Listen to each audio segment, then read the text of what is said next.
Votre PC RAM, vous avez l'impression qu'il devient de plus en plus lent chaque jour? Eh bien, Microsoft a sorti une application gratuite censée booster les performances de votre ordinateur en quasiment un clic. Si vous suivez Québec Test, il y a plus de 2 ans, j'avais déjà parlé de l'application 100% gratuite de Microsoft qui se nomme PC Manager. À l'époque, c'était un outil assez basique et beaucoup se demandaient si ça valait vraiment le coup. Mais depuis, Microsoft a énormément amélioré l'application. Alors, est-ce vraiment un outil utile ou juste un gadget marketing de plus? On va décortiquer ensemble les nouveautés et voir si cette mise à jour mérite qu'on lui donne une seconde chance. Et d'ailleurs, dites-moi en commentaire si vous avez testé la première version, est-ce que vous en pensez? Commençons par le commencement, l'installation de l'application. Pour cela, vous pouvez aller directement sur votre menu démarrer ou utiliser la barre de recherche pour chercher l'application Microsoft Store. Après cela, direction la barre supérieure, la barre de recherche sur le Microsoft Store, puis tapez Microsoft PC Manager ou tout simplement PC Manager et validez avec le bouton Entrée. Normalement, ça devrait sortir dans le premier résultat proposé. On peut le voir ici, Microsoft PC Manager, puis on peut voir aussi que l'application est 100% gratuite.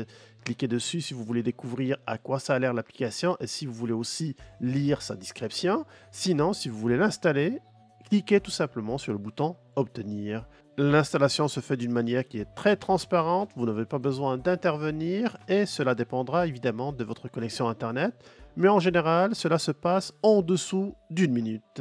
Et quand tout est complété, vous allez avoir le bouton Ouvrir, cliquez dessus. Maintenant, on peut fermer le Microsoft Store. Et voici la première fenêtre de l'application PC Manager de Microsoft. Sur la première fenêtre, vous avez une case à cocher qui permet de lancer l'application directement avec le démarrage de votre Windows. C'est à vous de voir. Personnellement, je préfère la garder toujours cochée, puis cliquer sur Get Start ou Lancer l'application. Première constatation majeure, c'est que l'application est en anglais et d'ailleurs si vous allez sur les paramètres, les settings, puis vous descendez plus bas, vous allez voir qu'au niveau des langues, l'anglais puis d'autres langues qui sont plus asiatiques sont proposées. Par contre, le français n'est pas dans la liste. Cela était déjà le cas quand je l'avais testé il y a plus de 2 ans et ce n'est pas encore fait actuellement. Je pense que c'est un manque de sérieux de la part de Microsoft de ne pas inclure d'autres langues, surtout que on le sait très bien, c'est le cas de toutes les applications Microsoft, la traduction se fait par des boots, ça veut dire d'une manière qui est automatisée. Je n'arrive toujours pas à comprendre comment Microsoft, qui se targue d'intégrer son intelligence artificielle Copilot dans la plupart de ses applications, n'est pas en mesure de traduire une simple application en plusieurs langues, comme c'est le cas ici. Je souligne quand même que cet inconvénient peut être une barrière majeure à l'entrée pour certains utilisateurs. Mais continuons l'exploration ensemble. Puis allons-y avec la page principale. Ici, quand j'ai parlé dans mon introduction de booster votre système en un seul clic, c'est exactement cette proposition qui est faite sur la première fenêtre. Ici, vous avez un bouton Boost, puis juste au-dessus, on peut voir qu'il y a 2 éléments qui sont pris en considération. L'optimisation de la mémoire RAM, ainsi que l'optimisation de l'espace de stockage. Comme vous pouvez le voir, ma mémoire RAM est utilisée à 36% actuellement. Et en termes d'espace de stockage, l'application me propose de récupérer jusqu'à 2.2 GB d'espace de stockage. Allons-y tout de suite avec le premier test. Je clique sur le bouton Boost, la petite animation, ça c'est nouveau, ça a été ajouté. Puis on va voir qu'est-ce qui va se passer. L'opération est terminée en quelques secondes. On voit très bien que je viens de récupérer les 2.2 GB d'espace de stockage et on voit aussi que l'optimisation de la mémoire a été faite, ce qui est très bien en termes d'utilisation, surtout que c'est extrêmement facile à faire en faisant un simple clic. En général, pour obtenir le même résultat, il faut faire plusieurs opérations, notamment aller directement sur le menu démarrer, faire un bouton droit, chercher le gestionnaire des tâches, puis commencer à voir les processus qui sont en cours, faire un bouton droit sur le processus que je veux tuer ou que je veux mettre fin, puis après ça, cliquer sur fin de tâche. Et là, il faut vraiment choisir les bons processus, chose qui n'est pas facile pour tout le monde. Deuxième chose, en termes d'espace de stockage, il faut aller sur le menu démarrer, chercher paramètres encore une fois. Après ça, il faut aller sur système, puis stockage. Puis dans le stockage, jouer dans les différents paramètres, notamment les fichiers temporaires pour faire l'effacement. Vous avez vu que ce n'est pas une opération qui est facile et surtout ça demande des multitudes de clics. Donc en termes de simplicité d'utilisation, c'est un sans faute. Plus bas, j'ai aussi un autre programme qui permet de vérifier la santé de mon ordinateur. Je clique dessus, il va procéder à un scan, puis sur le scan, il va me proposer certaines opérations. Notamment ici, sur cette liste-là, j'ai plusieurs éléments qui ont été sélectionnés, comme les navigateurs ou le cache de navigation. On parle évidemment de la navigation Internet. Quelques fichiers temporaires ici, vu que je viens de procéder à mon nettoyage tout à l'heure.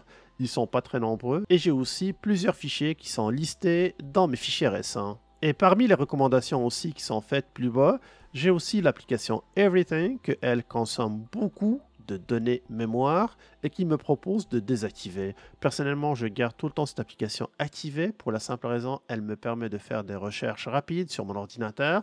Donc, je vais ignorer cette opération-là. Pour le reste, ça me convient. Je vais cliquer sur Procéder.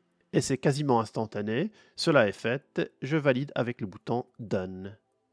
Au niveau des processus maintenant, il y en a 19 sur mon ordinateur, ils sont listés ici, on peut les voir, et en cas de besoin, si je vois un processus qui ne m'intéresse pas, je peux tout simplement appuyer sur le bouton End, cela permettra d'arrêter le processus rapidement. Je vais faire ça pour WhatsApp, voilà, et je ferai ça aussi pour vidéo application, comme vous pouvez le voir, et cela arrête automatiquement les applications qui sont en cours d'utilisation en arrière-plan. Je recule en arrière. L'option suivante est beaucoup plus détaillée en termes de nettoyage de l'espace de stockage, car la première opération qu'on avait faite nettoyait seulement les fichiers temporaires. On y va pour jeter un coup d'œil, donc c'est un deep cleanup ou un nettoyage en profondeur. Ici sur la liste, on peut voir que la première chose, les éléments qui sont recommandés en termes d'application. Allons-y pour voir qu'est-ce qu'il propose à l'intérieur. On voit très bien que sur mon Google Chrome, il y a quasiment 4,2 gigaoctets de données qui sont stockées et on ne parle pas d'applications. On n'est pas dans la désinstallation des applications, on est seulement dans les données qui sont stockées par votre navigateur. Donc pour avoir plus de détails, on va cliquer ici et vous pouvez constater qu'il y a plusieurs données qui sont stockées dans différents dossiers. On peut voir ces données-là par taille aussi. Donc ça c'est parfait. Un peu plus bas, j'ai aussi mon Microsoft Edge, que lui aussi a 1,5 gigaoctets de données. Vous pouvez aussi cliquer sur Détails pour le visualiser. Et pour terminer, vous avez aussi plusieurs éléments de votre système, comme par exemple le Windows Log File. Pour ceux qui ne savent pas c'est quoi un Windows Log File ou un fichier journal Windows, c'est un fichier qui est utilisé par le système d'exploitation Windows pour enregistrer divers événements comme les erreurs et autres informations de diagnostic. Donc, pour un utilisateur lambda, vous n'avez pas besoin d'avoir ce genre de contenu. Vous pouvez le nettoyer et le supprimer en toute sécurité. Et comme vous le constatez, ce n'est pas le seul fichier qui est dans cette liste. Vous avez aussi les fichiers d'optimisation, vous avez aussi les miniatures, ainsi de suite.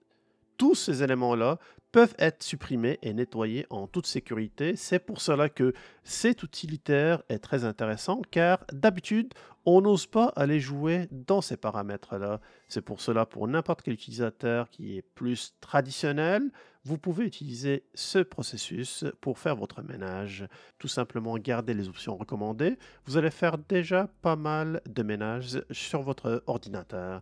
Donc, cliquez sur le bouton Procéder et laissez faire l'application pour faire votre propre ménage. Voilà, c'est terminé. Appuyez sur le bouton Done pour compléter l'opération. Dernier élément sur l'écran d'accueil, c'est Startup ou Démarrage. Là encore, j'ai la liste complète de toutes les applications qui démarrent avec mon ordinateur.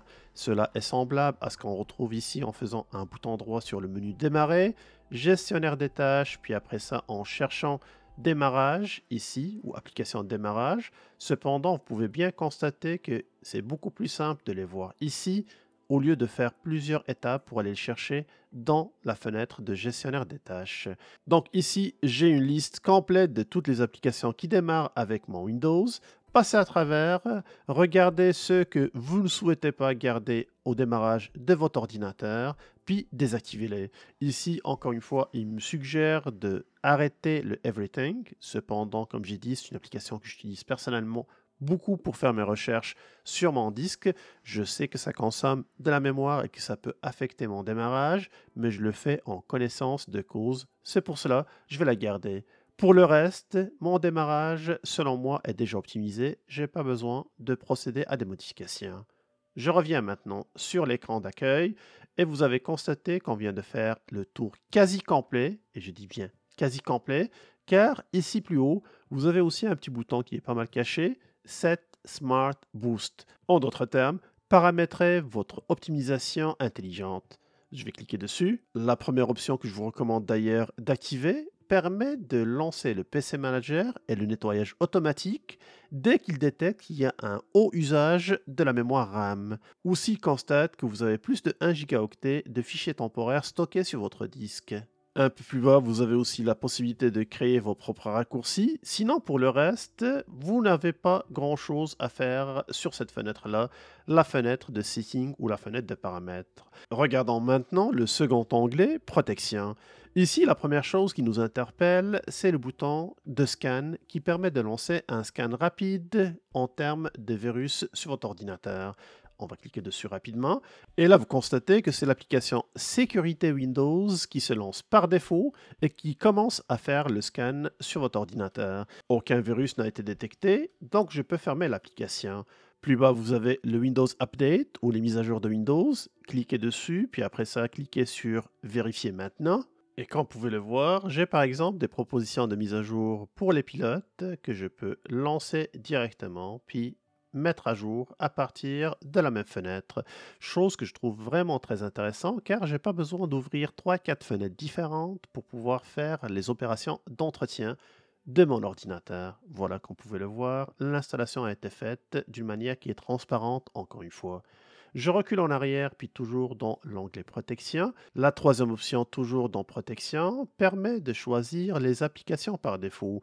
On parle ici évidemment des applications qui vont être capables d'ouvrir certains types de fichiers. Exemple pour le bloc-notes, on sera en mesure d'ouvrir avec cette application-là toutes les extensions qui sont listées ici. Et si jamais il y a une extension qui vous intéresse en particulier, vous pouvez cliquer dessus et vous pouvez aussi changer l'application par défaut qui s'occupera de l'ouvrir. Quatrième option, c'est la réparation de la barre des tâches. Si jamais vous avez un problème avec votre barre des tâches, vous pouvez lancer un processus de réparation. Ce n'est pas mon cas, c'est pour cela que je vais me contenter de ces 4 options. Allons-y sur le troisième onglet, l'onglet Storage ou l'onglet Stockage. Ici, comme vous pouvez le constater, c'est les options qui sont reliées par rapport à la gestion de votre stockage. On a ici notre disque principal qu'on peut analyser. On peut lancer une opération de nettoyage en profondeur. Je peux aussi aller regarder mes différents fichiers téléchargés, car en général, on a l'habitude de télécharger plusieurs contenus sur notre ordinateur, mais on n'a pas l'habitude de faire le ménage dans ces fichiers qu'on vient de télécharger. Donc, en cliquant tout simplement sur Download File ou les fichiers téléchargés, j'ai ici accès à la liste complète de tout ce que j'ai téléchargé sur mon ordinateur. Ils sont triés par ordre de taille, de grandeur évidemment. Donc, je peux sélectionner les différentes applications que j'aimerais enlever de mon ordinateur. Exemple, celle-là. Puis, je peux tout simplement choisir supprimer définitivement. Il le supprimera automatiquement sans passer par la corbeille. Sur cette même fenêtre, si vous regardez un peu plus à gauche, vous avez aussi les fichiers larges. En cliquant dessus, il fera un scan encore complet de votre ordinateur. Souvenez-vous, la première option, c'était seulement vos dossiers de téléchargement, alors que la seconde option, les fichiers larges, scannera l'ordinateur au complet. Et là, vous pouvez passer à travers la liste complète des fichiers qui sont sur votre ordinateur, encore une fois, selon leur taille, et vous pouvez supprimer les fichiers en les sélectionnant, puis en appuyant sur le bouton suppression complète ou suppression définitive. Dernière option, toujours sur la même fenêtre, c'est les fichiers dupliqués. Ici, encore une fois, il procédera à un scan complet de votre ordinateur pour vérifier s'il y a des fichiers qui sont en double. Et si vous voulez changer le type d'affichage sur le volet gauche, vous pouvez cliquer plus bas sur les 3 lignes. Cela permettra d'avoir le texte au complet, mais vu que c'est en anglais, cela n'est pas nécessaire. Passez à travers la liste de tous les fichiers qui sont en double, sélectionnez ceux que vous voulez supprimer, puis faites le ménage pour gagner encore un espace précieux sur votre ordinateur. L'avant-dernier onglet sur le volet gauche, c'est Applications. En cliquant dessus, Vous pouvez par exemple faire une désinstallation en profondeur. La désinstallation en profondeur, c'est une désinstallation qui est meilleure que celle qu'on a par défaut avec Windows. Donc avec la désinstallation en profondeur, vous serez en mesure de retirer l'application, mais pas seulement elle. Vous retirerez par la même occasion tous les fichiers résiduels et même les entrées dans la base de registre, ce qui est vraiment intéressant. Pour terminer, on retrouve aussi des outils supplémentaires dans la toolbox ou dans la boîte à outils. Ici, on retrouve des outils de capture d'écran, d'enregistrement, de sous-titrage, calculatrice, convertisseur. Et par ironie, on retrouve même un outil de traduction de Bing. J'aurais bien aimé que cet outil soit utilisé pour traduire l'application encore une fois. Et pour conclure, personnellement, je pense que PC Manager reste quand même une bonne addition pour les utilisateurs lambda, ceux qui veulent avoir un tout-en-un facile à utiliser sans débourser aucun sou. Mais, évidemment, le verdict final est à vous. Je serais vraiment curieux de lire ce que vous en pensez dans les commentaires. Et si cette vidéo vous a été utile, faites-le moi savoir en laissant un petit pouce bleu. Ça m'aide énormément à savoir quel sujet vous intéresse le plus. Et si vous voulez d'autres astuces pour optimiser votre PC, abonnez-vous à Québec Test et regardez ces 2 vidéos qui sont proposées pour plus de découvertes. Merci encore une fois et à plus.